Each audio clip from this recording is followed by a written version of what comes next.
안녕하세요, 데이빗입니다. 2024년 6월 5일 바로 내일 캐나다 중앙은행이 기준금리를 발표합니다. 많은 언론 매체와 은행, 리얼터, 모기지 브로커들은 이번 6월에야말로 선제적 금리 인하가 단행될 것이라 예상하고 있습니다. 자, 그들의 말대로 금리 인하가 발표될까요? 하루 남았습니다. 바로 내일 발표됩니다. 오늘은 금리 인하 관련 댓글 하나를 소개시켜 드리면서 금리 인하가 도대체 무엇을 의미하는지에 대해 이야기해 보겠습니다. 오늘도 한 말씀 올리겠습니다. 네, 선생님 항상 감사드립니다. 오늘은 무엇입니까? 이번 주 캐나다, 유럽, 덴마크가 금리 결정을 합니다. 네, 맞습니다. 캐나다는 바로 내일 2024년 6월 5일 수요일에 밴쿠버 캐나다에서 금리 발표를 하고, 유럽연합은 2024년 6월 6일 목요일에 우리가 ECB라고 말하는 유럽연합 중앙은행에서 금리 발표를 합니다. 덴마크는 언제 금리 발표를 하는지도 모르겠고 우리가 관심 가질 필요가 없습니다. 대표적인 복지 선진국가 스칸디나비아 반도의 스위스, 스웨덴이 선제적 금리 인하를 단행하였지만 겨우 0.2%의 단발성 인하였습니다.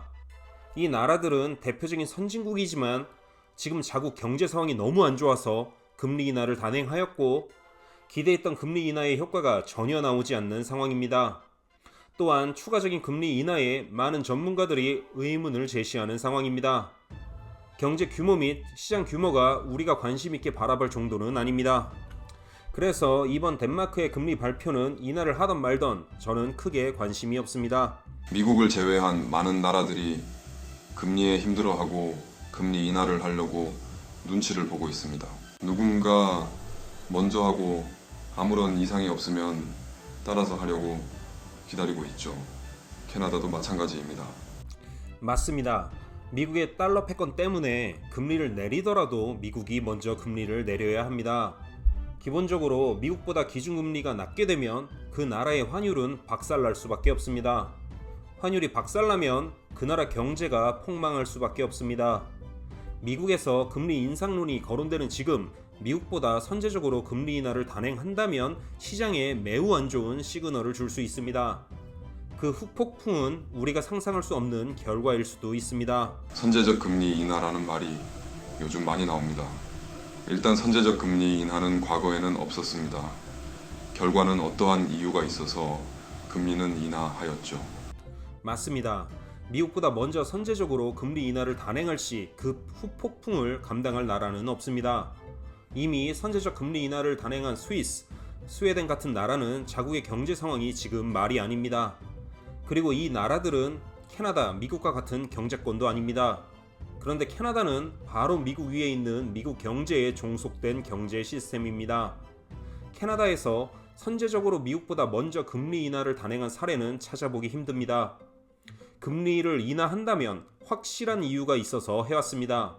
그렇기에 이번 캐나다 중앙은행이 금리 인하를 발표한다면 확실한 이유를 제시해야 합니다. 이번에 선제적으로 금리를 인하한다면 두 가지 이유입니다. 한 가지는 선거이고, 맞습니다.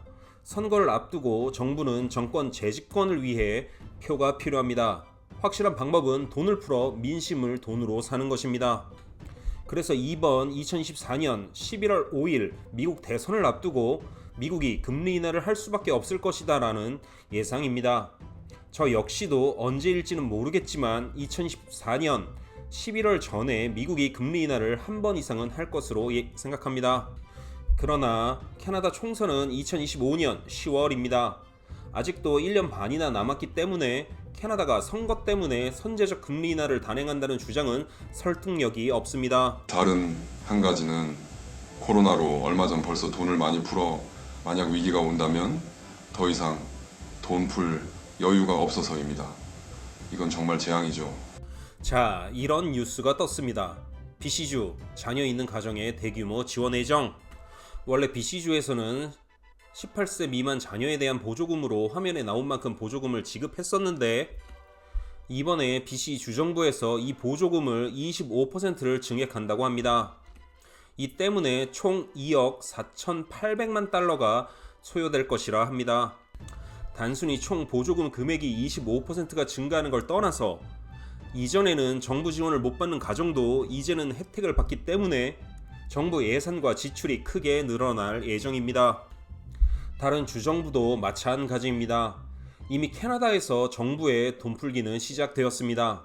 지금의 캐나다가 이렇게까지 망가진 이유가 코로나 때 그 많은 보조금을 무차별적으로 뿌렸다고 지적을 하는데, 얼마 지났다고 지금 또 캐나다에서는 정부가 돈을 뿌리기 시작합니다. 총선 선거가 1년 반이나 남았습니다. 선거 때문이 아닙니다. 경기가 너무 안 좋고 캐나다는 망해서 도저히 못 살겠다는 의견이 지배적입니다.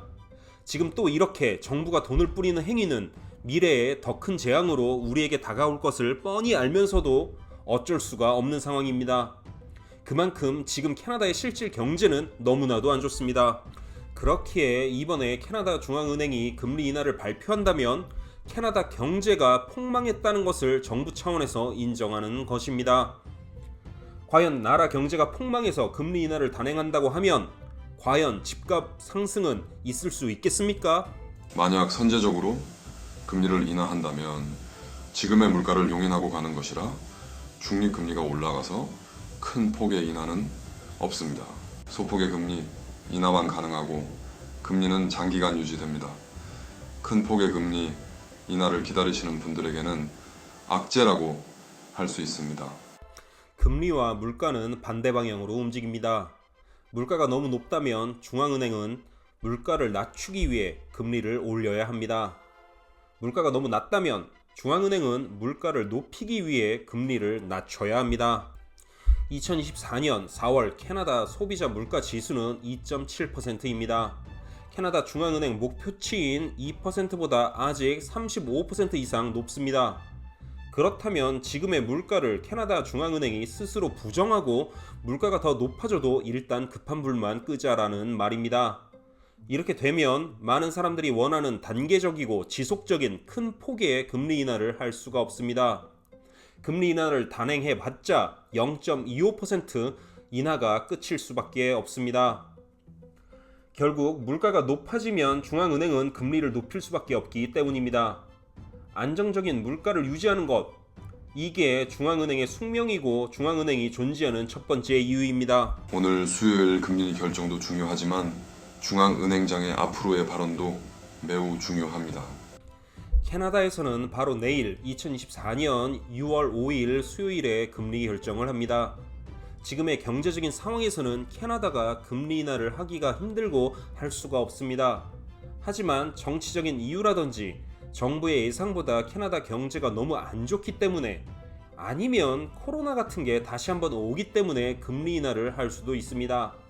이건 일반 사람들이 알 수가 없고 예측할 수도 없습니다. 대응할 수도 없는 것입니다. 제 개인적으로는 캐나다 총리와 캐나다 중앙은행 총재의 발언을 우리가 귀 기울여 들을 필요는 없다고 봅니다. 어차피 정치인들이라 자기 인기를 위한 말밖에 안 할 것이기 때문입니다. 수고하셨습니다, 데비님. 제가 더 진심으로 감사드립니다. 제 영상보다 선생님의 댓글을 기다리고 확인하려는 분들이 더 많이 계실 겁니다. 이 일반인보다 금리에 대해 더 많이 알고 있는 리얼터, 모기지 브로커, 은행 직원을 보신 적이 한 번이라도 있으십니까? 저는 없으실 거라 확신합니다. 경제와 부동산에 관심이 많은 일반인보다 못한 지식을 가지고 있는 게 리얼터, 모기지 브로커, 은행 직원입니다. 정말 부끄러워해야 하지 않겠습니까? 어떤 주장을 할 때는 이유와 근거와 함께 주장해야 합니다. 그냥 금리는 무조건 내려갈 것이고 부동산 가격은 무조건 상승할 것이다 라는 당신들의 주장이 설득력이 있습니까? 이제 하루 남았습니다. 캐나다 기준금리가 내리고 안 내리고가 그렇게 여러분들의 삶에 중요한 문제입니까? 캐나다 기준금리가 내려도 여러분의 모기지 금리는 내리지 않습니다. 고정 모기지 이자는 캐나다 장기 국채와 모기지 채권에 연동되어져 있고, 변동 모기지 이자는 은행들의 프라임 이자율에 연동되어져 있습니다. 그렇다면 내일이 여러분들에게 가장 중요한 이유는 무엇입니까? 바로 거짓말을 일삼는 사기꾼, 범죄자, 인간 쓰레기들을 확인할 수 있는 날이기 때문입니다. 밴쿠버 리얼터, 모기지 브로커들의 경우는 거의 대부분 작자들이 금리는 무조건 내릴 것이고 부동산 가격은 무조건 오른다고 이야기합니다. 다 사기꾼 범죄자입니다.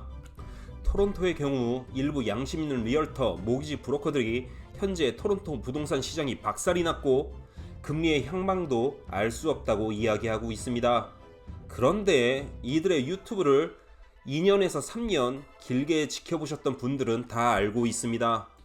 이 작자들은 매주 자신들의 전망이 바뀝니다. 저번 주는 분명히 부동산 시장이 좋고 부동산 가격 무조건 오른다고 하였는데 이번 주 영상에서는 부동산 시장이 생각보다 안 좋고 가격이 떨어질 확률이 높다고 합니다. 그 다음 주 영상에서는 자기들이 뭐라고 했는지 아냐면서 부동산 시장 너무 좋고 가격도 상승하고 있고 자기 말 들어서 돈 번 사람 많다고 합니다. 댓글로 너 왜 말이 갑자기 바뀌었냐고 물으면 댓글을 삭제하고 차단합니다. 제가 이 작자들을 인간 쓰레기라 부르는 이유입니다. 내일 캐나다 기준금리 발표 후에 누군가는 맞고 누군가는 틀린 전망을 하였을 것입니다. 저는 개인적으로 이번 2024년 6월 캐나다는 기준금리를 내리지 않는다, 내리지 못할 것이다 라고 생각합니다. 제가 맞을 수도 있고 틀릴 수도 있습니다. 만약 제가 맞췄다면 그것은 동전을 던져 앞뒤를 맞추는 완전한 운인 것입니다. 제가 맞췄다고 한들 제 실력이 아니고 그냥 운일 뿐입니다. 제가 여러분들께 봐라, 내가 맞추지 않았느냐, 이게 내 실력이다 라고 절대로 주장할 수 없는 이유입니다.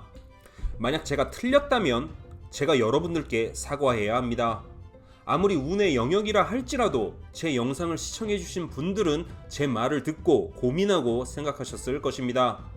제 말과 다르게 내일 캐나다 기준금리가 인하된다면 그것은 저의 잘못된 전망임이 분명하고 여러분들께 진심으로 사과해야만 합니다.